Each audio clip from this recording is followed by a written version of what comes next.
Hello friends, welcome to Akashvani tech. और आज हम इस वीडियो में बात करने वाले हैं कि अगर आप आपके पास एक पीएसयू है, पावर सप्लाई यूनिट है, अगर उसकी वोल्टेज आपको कम पड़ रही है तो अगर आप एक्स्ट्रा पीएसयू जोड़ना चाहते हैं अपने कंप्यूटर से तो कौन कौन से ऐसे मेथड हैं और वे मेथड कितने सेफ़ हैं, तो आज हम इस वीडियो में आपको बताने वाले हैं। तो सबसे पहले आपने क्या करना है, सबसे पहले आप सोच रहे होंगे कि आप पीएसयू ले आए घर पे और आपने जोड़ा सब कुछ, लेकिन वो चला नहीं। ठीक है, आप मदरबोर्ड से कनेक्ट करते हैं तभी पीएसयू रन करता है, ऐसे रन नहीं करता है। तो सबसे पहले तो सबसे देसी जुगाड़ मेथड मैं आपको बताता हूँ क्या होता है। जैसे कि मैं सर्च करता हूँ पीएसयू मदरबोर्ड कनेक्टर। ठीक है, तो इसको मैं इमेज खोल लेता हूँ और जैसे कि ये कनेक्टर है मान लीजिए, तो मैं इसको थोड़ा सा, अब ये कनेक्टर है देख लीजिए। ठीक है, तो इस तरीके से कनेक्टर होता है मदरबोर्ड का। तो आपने क्या करना है, जो ये पिन है, ये जो आप देख पा रहे हैं, जो ऊपर का लॉक होता है, तो इसका रेफरेंस लेते हुए आपने काउंट करनी है पिन्स को 1 2 3 4 5। जो फोर्थ और फिफ्थ पिन को आपने शॉर्ट कर देना है, या इसमें आप कोई वायर डाल दीजिए ऐसे पतली सी। वैसे इसमें डीसी करंट होता है, आपको झटका नहीं लगेगा। इसमें आप वायर डाल सकते हैं और वायर डालते ही आपका पीएसयू रन करना स्टार्ट कर देगा। ये सबसे चीप मेथड है अपना पीएसयू कनेक्ट करने के लिए। ठीक है, अलग से पीएसयू कनेक्ट करने के लिए सबसे चीप मेथड है। और जो भी यहाँ से पावर कनेक्टर निकलती हैं, आप किसी भी मदरबोर्ड के पार्ट में आप इसमें लगा सकते हैं। तो इसका सबसे घटिया मेथड यही है, सबसे चीप और घटिया मेथड यही है। एक बार टेस्ट करने के लिए होता है पीएसयू आपका चल रहा है नहीं, सिर्फ इसलिए होता है ये मेथड। इसमें क्या करना है, आपको फोर्थ और फिफ्थ पिन को शॉर्ट कर देना है बस, और आपका जो पीएसयू है वो चलना स्टार्ट हो जाएगा। ठीक है, तो अब क्या करना है, अब फोर्थ और फिफ्थ पिन ऐसे कह रहा हूँ मैं, जैसे कि ये आपका लॉक है। ठीक है, उस लॉक से यहाँ से गिनती स्टार्ट करनी है 1 2 3 4 5। फोर्थ और फिफ्थ पिन को यहाँ पे आपने शॉर्ट कर देना, आपका चल जाएगा। और अब इसका नुकसान क्या है देखिए, अब आपका ये जो पीएसयू है ना, वो आपके कंप्यूटर वाले पीएसयू से मिलके काम नहीं करेगा, सिंक्रोनाइज वे में काम नहीं करेगा। क्योंकि देखिए, जैसे आपकी मान लीजिए इलेक्ट्रिसिटी चली जाती है, ठीक है, तो जो आपका मेन पीएसयू है वो तो बंद हो जाएगा, लेकिन जो आपका ये पीएसयू आपने ऐड किया है, ये आपकी पावर देता रहेगा ग्राफिक कार्ड को, और ग्राफिक कार्ड को नुकसान पहुंचा सकता है। क्योंकि वैसे तो ग्राफिक कार्ड को PCIe स्लॉट से पावर नहीं मिल रही है, लेकिन एक्सटर्नल पावर यहाँ पे आप दे रहे हैं, तो उसके कंपोनेंट डैमेज हो सकते हैं। सबसे बेकार तरीका ये, इसको आप वैसे यूज़ 1-2 टाइम के लिए यूज़ करना कर सकते हैं। आपको ध्यान रखना पड़ेगा बस कि इलेक्ट्रिसिटी जाती है, आपको एकदम बंद करना पड़ेगा। तो ऐसा तो बैठे आप करने नहीं वाले कि इलेक्ट्रिसिटी के पास बैठे हो, स्विच के पास बैठे हो, लाइट जाते एकदम बंद कर दोगे। तो ये मेथड आप बिल्कुल भी यूज़ ना करें। हाँ, एक बार आपको चेक करना है कि आपका पीएसयू वर्किंग कंडीशन में है या नहीं, तो इसलिए आप इसको इस्तेमाल कर सकते हैं। लॉन्ग टर्म के लिए इसको इस्तेमाल ना करें, सिर्फ पीएसयू को टेस्ट करने के लिए इसको आप इस्तेमाल कर सकते हैं। दूसरा मेथड आता है इसका, एक केबल आती है, कनेक्टर आता है। तो सबसे अच्छा मेथड यही है। अब मैं आपको दिखाता हूँ, देखिए मदरबोर्ड कनेक्टर अडेप्टर लिख देते हैं।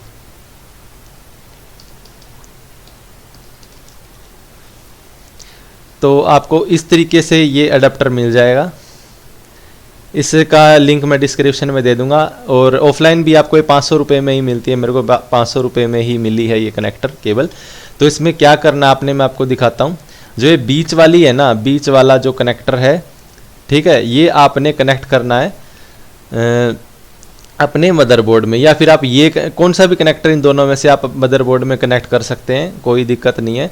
तो इसमें आप 2 पीएसयू ऐड कर सकते हैं, इसमें एक नहीं, आप 2-2 पीएसयू इसमें आप ऐड कर सकते हैं। ये जो कनेक्टर आप देख रहे हैं ये वाला, तो इसमें आपने मदरबोर्ड में कनेक्ट कर दीजिए, और बीच वाले को मदरबोर्ड में कनेक्ट कर दीजिए, और जो साइड वाले हैं और इसको आप पीएसयू में कनेक्ट कर दें। तो ये जो आप 2 वायर देख रहे हैं ना यहाँ पे इस कनेक्टर में, तो ये शॉर्ट ही हो रखी है ये।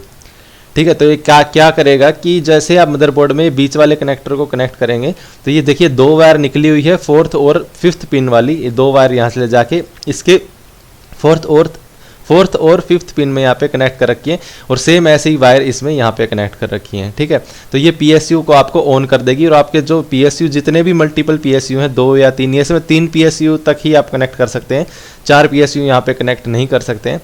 तो यहाँ पे आप 2 PSU कनेक्ट कर सकते हैं और आपका जो ऑन करते ही ये यहाँ पे ऑन हो जाएगा। और इसमें कंडीशन क्या है, सबसे पहले आपने कनेक्शन करने हैं, ये पूरा कनेक्ट कर दिया, अपने पावर वावर लगा दी, जो भी एक्सटर्नल आप पावर लगा रहे थे। फिर क्या करना है, दोनों की पहले तो मेन स्विच को आपने ऑफ करना है। ऑफ करने के बाद आपने जो ये जो इसके पीछे बटन होते हैं दोनों को प्रेस करना है, ऑन रखना है दोनों को। ऐसा नहीं कि एक PSU का बटन ऑफ है दूसरे का ऑन है, ऐसा मत ना करें, फिर वही दिक्कत हो जाएगी, आपके PC पार्ट जल सकते हैं। तो आपने क्या करना है, दोनों PSU को ऑन रखना है।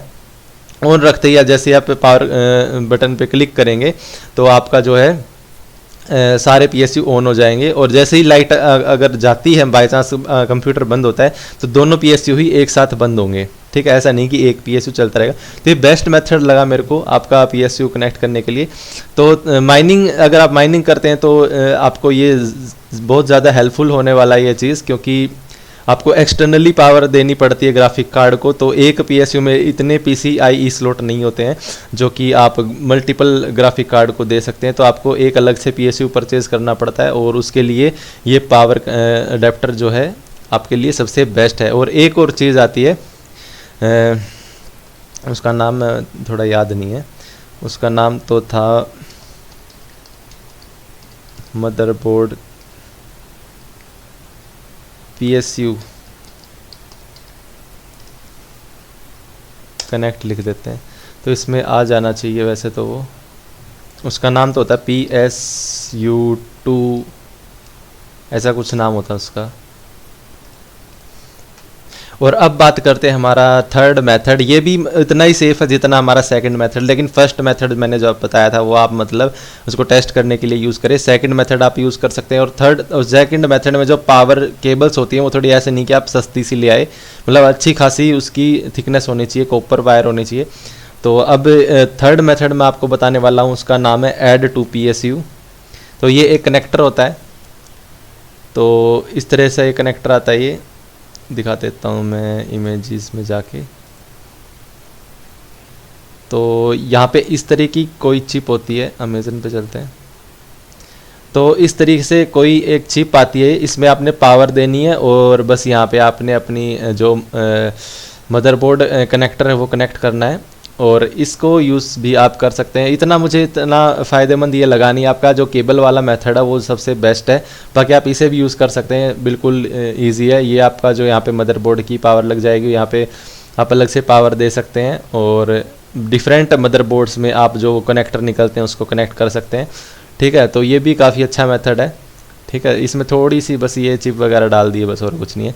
लेकिन जो ये वाली है ना, ये सबसे बेस्ट रहती है शॉर्ट करने के लिए आपके मदरबोर्ड को, ठीक है। आपके मदरबोर्ड की जो पिन्स है उसको शॉर्ट करने के लिए। तो यही है आज की वीडियो। अगर ये वीडियो आपको थोड़ी सी भी हेल्पफुल रही हो तो इसे लाइक कीजिए, सब्सक्राइब कीजिए और इस वीडियो को शेयर कीजिए। मिलते हैं अगली वीडियो में, तब तक के लिए बाय।